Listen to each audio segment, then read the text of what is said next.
y vamos a tener dos visiones acerca del tema. Vamos a hablar acerca de la decisión que se ha tomado en relación al tema del Pacto Colectivo de Condiciones Laborales del Ministerio de Educación, y es que de acuerdo con el Mineduc ya fueron notificados de la denegatoria del amparo provisional interpuesto por el Movimiento Cívico Nacional en relación a que se haga público el Pacto Colectivo de Condiciones de Trabajo que se está negociando con el Sindicato de Maestros liderado por Joviel Acevedo, por lo que se mantiene la confidencialidad del proyecto. Y para hablar acerca de este tema tenemos a dos expertos y dos personas a quienes les agradezco profundamente el estar con nosotros. En primera medida, la licenciada Krista Walters, ella es parte del Movimiento Cívico Nacional, y el licenciado Percy Méndez, él es abogado laboralista. Licenciada Walters, me da mucho gusto de saludarla, te gusta, muy buenas tardes. ¿Qué tal, Juan Carlos? También un gusto.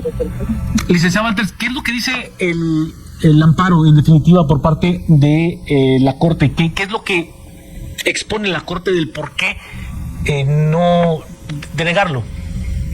Sí, Juan Carlos, nosotros también pues fuimos notificados de esta resolución de la Corte Suprema de Justicia en la que, no se decreta el amparo provisional, y la verdad la Corte no hace mayor argumentación, lamentablemente, de por qué no ameritan el otorgamiento de pero tal vez recapitulando de a dónde viene este amparo que presentamos nosotros ahí el acto reclamado fue una resolución del Ministerio de Educación que había declarado improcedente un recurso de revisión que también habíamos presentado, en el sentido de que a través de una serie de solicitudes de acceso a la información desde el Movimiento Cívico Nacional, pues hicimos una petición de conocer el pliego de peticiones, o ese pliego del borrador del Pacto Colectivo de Educación, y como se clasificó bajo reserva de confidencialidad, obviamente no nos lo dieron, y entonces seguimos ese proceso administrativo dentro del Mineduc para apelar a esa decisión dentro del ministerio,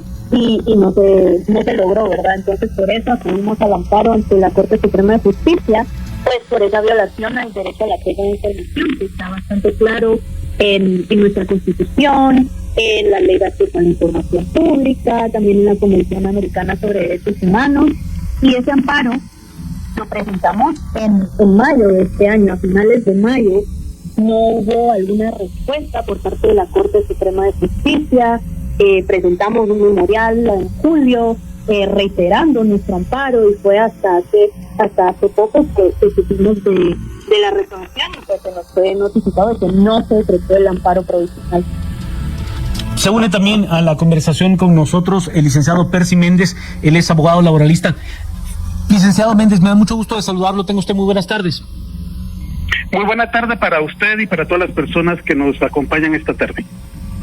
Licenciado Méndez, yo le preguntaba a la licenciada Walters, ¿cuál era la argumentación de la Corte de por qué no otorgar el amparo provisional? ¿Qué argumentos puede tenerse para tener un pacto colectivo de esta naturaleza y que no sea público? Sí, hago un comentario muy rápido sobre lo último que decía la colega que está siendo entrevistada. La mora judicial en razón de amparos, desafortunadamente en este país lleva muchísimos años atrasadísima. Se presentan un año anterior y 10-12 meses después le dan trámite. Eso es uno de los grandes problemas de nuestro sistema de justicia. Refiriéndome a su pregunta, licenciado Sandoval, yo creo que hay que tener en consideración varias cosas. La primera es que la negociación colectiva está protegida por convenios internacionales. La secretividad de esto tiene que ver en el fondo con la historia reciente de nuestro país y con la realidad actual de nuestro país. Tiene que ver con que hay un ataque permanente y directo por parte de tanques de pensamiento, por parte de ONGs, en contra de la negociación colectiva y en contra de los sindicatos. De hecho, usted puede ver que en la iniciativa privada, por ejemplo, hay casi nula existencia de sindicatos porque los han barrido. Los pocos que quedan están refugiados en el sector público. Creo que debemos de entender que la negociación colectiva es una contratación entre dos partes, entre la parte patronal y los sindicatos. Sí, pero en este caso la patronal es el Estado, licenciado. En este caso, la patronal es una institución del gobierno de Guatemala y debiese, por supuesto, poder haber mayor fluidez con relación a información relativa a al pacto, pero ojo, no nos perdamos de vista, el pacto no se ha suscrito. No, pero es que ese es el punto, licenciado. O sea, usted es abogado y lo sabe bien. Aquel acto que sea público y que se pague con dinero público es público. En efecto, pero el acto no se ha consumado. Correcto, pero ¿por qué tendría que ir a buscar el acto consumado? ¿Por qué no tener publicidad de todos los actos públicos? Es que, mire, yo creo que hay 2, 3 cosas que es importante. A ver, todos tenemos acceso al pacto vigente, al pacto colectivo de condiciones de trabajo vigente el día de hoy entre el Ministerio de Educación y sus sindicatos. Todos tenemos acceso al vigente. Usted va a poder verificar que, salvo el pacto colectivo del 2018, que ahí hubo un cambio de forma, de contenido y de forma en ese pacto. Todos los demás, antes del 2018 y luego los posteriores al 2018, lo que hacen es agregar 3, 4 cosas en las peticiones, porque afortunadamente ese sindicato y esa institución de negociación colectiva ha logrado establecer lo prioritario, que es el desarrollo profesional de los trabajadores y la estabilidad laboral. Entonces, luego, después de eso, en los pactos colectivos muy pocas cosas van a haber. Evidentemente, en una negociación colectiva, y ese fue el fin de la creación de los sindicatos por los liberales a principios del siglo XIX. La creación de los sindicatos es para que pueda existir un balance y que puedan ellos reclamar mejores condiciones laborales, entre ellas las salariales. Pero eso es lo que siempre se plantea, y como es a una negociación, los muchachos en todos los pactos colectivos piden 10, sabiendo que les van a entregar 3 o 4, que es lo viable administrativa y financieramente, licenciado. Gracias, licenciado, le agradezco mucho. Licenciado Walters, esencialmente, ¿qué era lo que ustedes argumentaban para solicitar el amparo?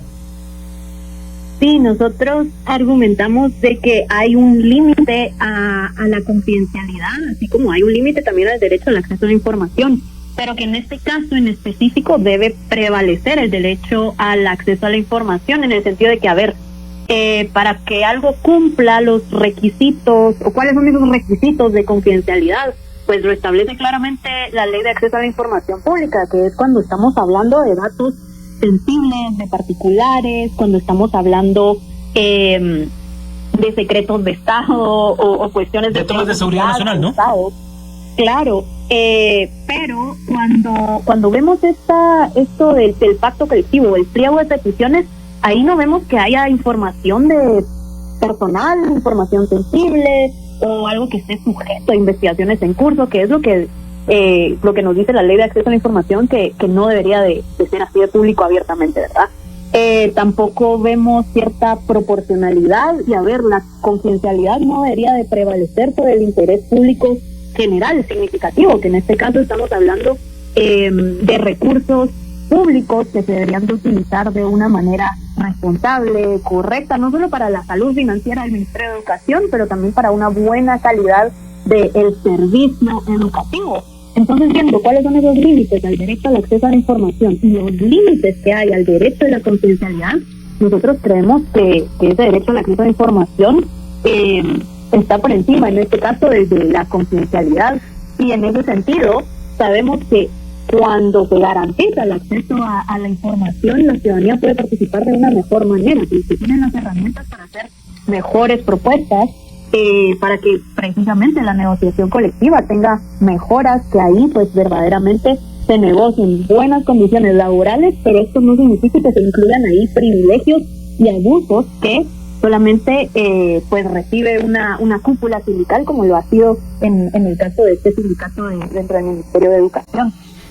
Licenciado Méndez, cuando usted me dice, mire, la verdad es que es poco lo que cambia entre un pacto colectivo 1 y el 2 o el 3 que se firmen, si es tan poco, ¿por qué no es público? Si es tan poquito lo que vamos a cambiar, ¿por qué no lo hacemos transparente? Si quien lo va a pagar es el ciudadano que tributa. Perfecto. Cabal, el último argumento que ha dado la licenciada entrevistada y tu pregunta, Juan, cabal, es que lo que están planteando es, por ejemplo, ¿por qué no participa más la población alrededor de la negociación colectiva. Precisamente eso es lo que se pretende evitar, porque este es un contrato entre patrono y trabajador. Entonces, y así funciona en Guatemala, en Estados Unidos, en Corea del Norte, Corea del Sur, en China y en Europa. Entonces, este tipo de avances... Pero mi pregunta concreta sería, licenciado, que se haga en China, en Ecuador, en donde usted me diga, ¿es correcto? Porque es el ciudadano quien lo paga. Sí. ¿Es correcto? Es que, a ver, vea. La negociación colectiva, en este caso, que es con funcionarios públicos, en efecto el dinero sale del erario nacional, por supuesto. No hay otra fuente de financiamiento para eso.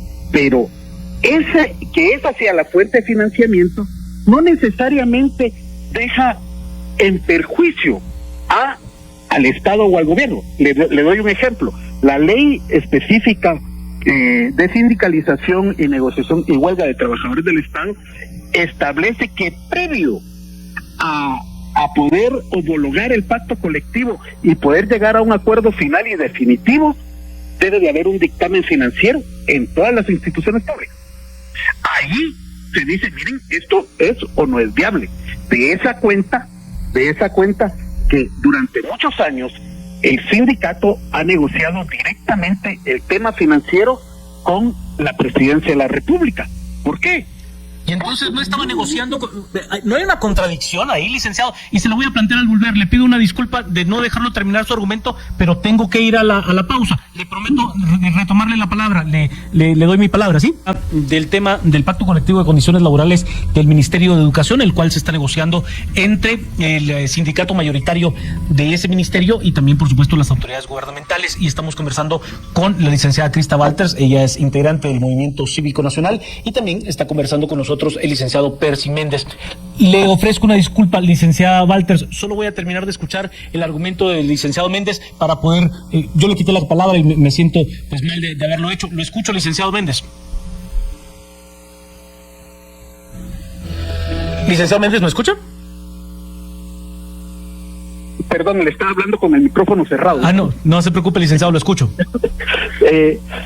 Yo quiero recalcar que el tema es que cuando existe una contratación, no necesariamente deben de estar personas, terceros interesados viendo alrededor de esa contratación. Al final, yo estuve en la negociación del pacto colectivo del 2018 y al final, cuando el pacto fue homologado, entiendo que hubo varios estudios alrededor del pacto para encontrarle dónde estaba el error, dónde estaba la inconstitucionalidad, dónde estaba el abuso del que algunas personas están hablando, y nunca lo encontraron.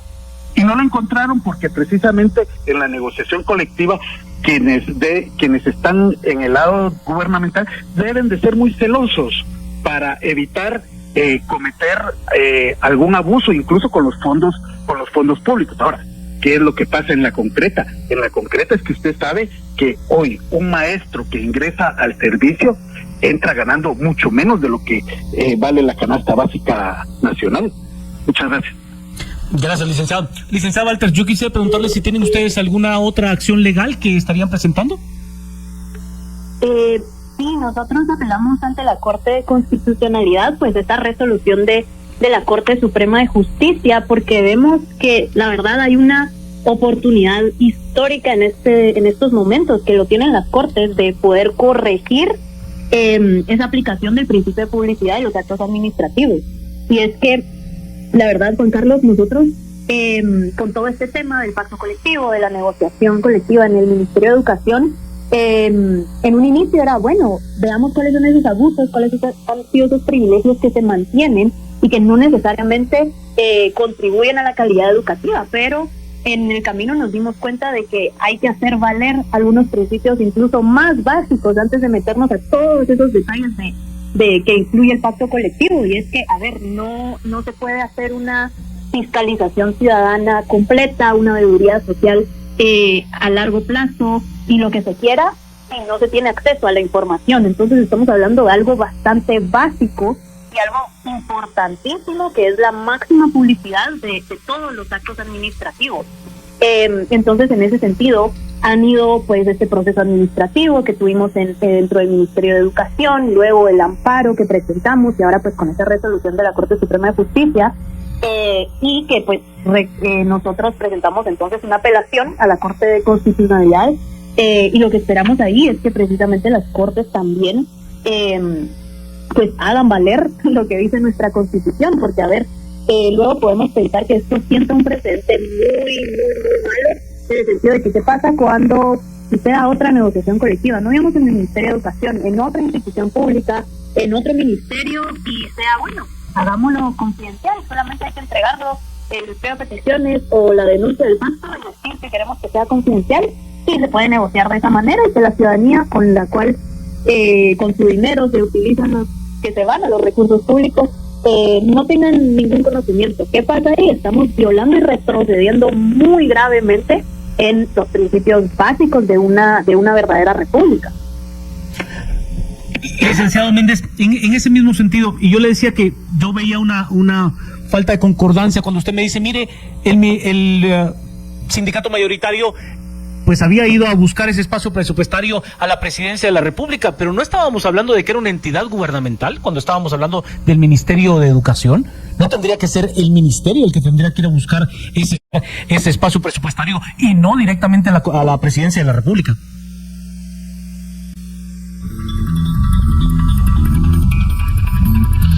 Licenciado Méndez, ¿me escucha? Perdón, disculpe nuevamente. No se preocupe, yo entiendo. La otra vez por apagarlo me corté la llamada. Mire, licenciado Sandoval, el tema es el deber ser. Usted lo plantea como debiese de ser. La práctica real en Guatemala y en muchos otros países es que un aumento a los trabajadores de educación, que generalmente son de los ministerios o las secretarías más grandes en todos los países, en todas las repúblicas, no pasa por la voluntad o la capacidad de un ministro de educación. No, ¿por qué pasa? ¿Por qué pasa, licenciado Méndez? Al más alto nivel del país tiene que estar sentado el ministro de Finanzas, tiene que estar sentado el presidente, por supuesto el ministro de Educación, se plantea la situación y a partir de eso se toman las decisiones políticas que correspondan. Porque el aumento al presupuesto de una cartera, la que sea, es una decisión política y eso se toma al más alto nivel. Un ministro de Educación, el que sea, es incapaz de poder hacer esto. Pero lo que usted me está diciendo, licenciado Méndez, entonces es que nosotros, quienes pagamos impuestos, quienes tributamos, no debemos de tener acceso a esa decisión política. Eso es lo que me está diciendo, licenciado Méndez. El presidente de la República, del país que a usted se le dé la gana, no es el dueño del presupuesto, es aquel que contribuye con sus impuestos. Y no le estoy hablando necesariamente de que voluntariamente paga, no, el impuesto está impuesto, pero uno paga y por lo tanto también tiene derecho a saberlo, ¿o no? Sí, solo permítame terminar la otra idea y ahorita le contesto. Mire, tan es así que en el tiempo de gobierno del licenciado Berché, la ministra de Educación de aquel entonces negoció por completo el pacto colectivo, pero no lo suscribió. ¿Por qué? Porque no tenía la capacidad para acceder o no al aumento salarial que se había, el equipo de ella había negociado. Entonces, son a ese nivel. Ahora, por supuesto que nosotros estaríamos súper interesados en tener acceso realmente a toda la función pública. Las municipalidades de aquí, de la 18 calle de la zona 1 hasta donde llega el mar, puede pasarnos usted preguntando por acceso a la información pública y no existe ese tal acceso a la información pública, lo cual debemos de trabajar, lo cual no es correcto, lo cual deberíamos de profundizar. Ahora, cuando nosotros en una república elegimos funcionarios, como ha sucedido en varios años acá en Guatemala, lo que hacemos es delegar la función del pueblo en funcionarios que deben de hacer que funcione el Estado y el gobierno. Entonces, cuando ellos vienen y toman una decisión política de esta naturaleza, pues deben de ser los votos en las urnas los que deben de corregir o aplaudir cualquier decisión política que tomen los gobernantes, licenciado Sandoval. Pero esa decisión política en un país como Guatemala está clara de que siempre ha sido rechazada. No ha habido un solo partido oficial que gane la elección siguiente, ni uno. Bueno, entonces, eso le habla de que las cosas no se están haciendo bien. El que quiera repetir, entonces quizás no debe de suscribir el próximo pacto. Quizás sea esa la ruta, no sé. O sea, bajo ese planteamiento, o sea, si usted me dice, es una decisión política que se tendrá que tener un resultado político en las urnas, está claro, de que nadie ha podido repetir ha tenido una segunda administración. Es más, la mayoría de partidos políticos luego de 2 elecciones desaparecen.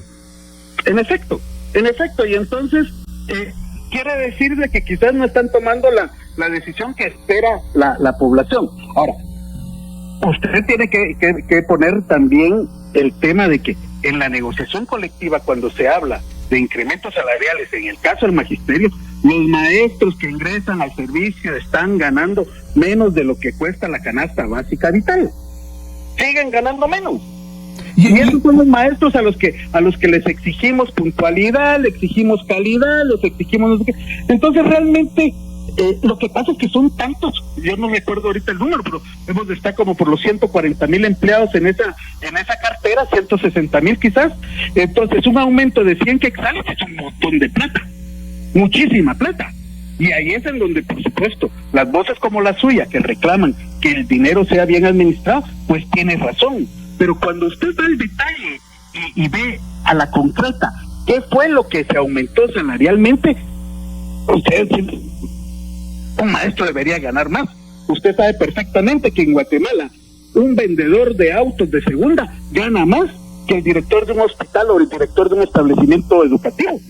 Mira, yo soy hijo de maestro, nieto de maestro, de director de escuela. O sea, yo no tengo ningún tipo de escozor en pensar y en creer, en afirmar y decir en un espacio público como este, que creo que la dignificación del maestro es absolutamente transversal de la sociedad. Y no solo le hablo de una dignificación salarial, le hablo de una dignificación en todo sentido, de tener condiciones realmente importantes para poder hacer su trabajo de la mejor manera.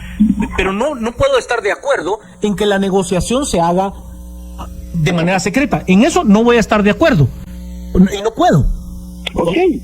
O sea, y no puedo, pero que creo que los maestros son una parte transversal de la sociedad. En eso creo que usted y yo tenemos un acuerdo total. Por supuesto. Y entonces, digamos, las reglas hoy por hoy de la negociación colectiva, que están dadas por convenios internacionales, dicen, se contrata entre patrono y sindicato. Y no debe de haber interferencia en contra del sindicato. Interferencia de terceros, dice muy claramente el convenio. Entonces, pero usted mismo me lo dice. ¿Usted ve una contradicción en lo que me está diciendo, Lick? De verdad, o sea, si usted me dice, tiene que ser entre el patrono y el sindicato, pero tengo que ir a negociar políticamente con el presidente, no hay un espacio de contradicción allí. No, mire pues, el ministro es el gerente del tema educativo, pero el gerente general es el presidente. Entonces, primero se negocia con el ministro todo.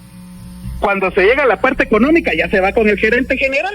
Se va con el gerente de educación, llega el gerente financiero, llega el gerente de otra cosa, llegan los consejeros de todos, de sirios y troyanos, y ahí se discute ya el tema monetario, porque recuérdense que es la misma estructura de gobierno. El jefe del ministro de educación es el presidente, y con él es con el que se termina negociando la parte económica.